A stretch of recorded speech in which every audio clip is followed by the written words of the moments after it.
Shavua Tov to everyone. Someone asked me what he's supposed to do as he davens very slow. He davens very slow, and therefore he seldom is catched up with where the chazan and where the majority of the congregation is. And he asked me what to do, and he told me that he's been doing the following. He's been coming to shul, he's been davening at his own pace, and therefore, by the time they're in Shemoneh Esrei, he's somewhere in Tachanun or Ashrei. So at the end of the day, he finishes davening with them, namely the final Aleinu or the final Shir Shel Yom or Enkel Elokeinu, but ultimately most of the davening, he's davening alone. So I told him two things. Number one, it's very important to at least say some of the Birkot Kriyat Shema and the Shmoneh Esrei with the Tzibur.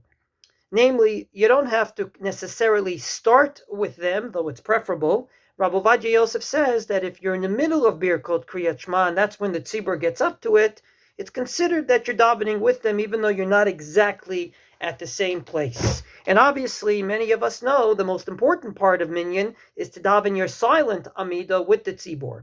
So again, he's not totally synchronized, but he is at least davening part of Birkot Kriyat Shema and part of his silent Amida with the tzibur. And that's what should be done. Number two, he asked, well, if that's the case, have I not been davening in a minyan until now?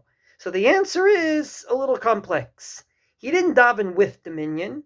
However, he did do something else. He davened in a shul at the time that the tzibur was davening.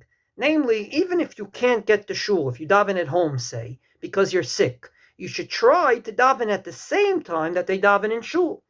And from this perspective, not only was he in the shul, which is the preferable place to daven, he was davening at the time that they were davening, albeit maybe not in a minyan. So therefore, if you daven at a slow pace, then you should try to the extent possible to say part of Birkot Kriyat Shema and the Amida with the tzibur. If you can't even do that, then at least the silent Amida with the tzibur, and then take your time to catch up afterwards. And number two, if for some reason that didn't happen, you still get a kiyum of davening in a shul and davening around the same time as the tzibur is davening. Have a wonderful day.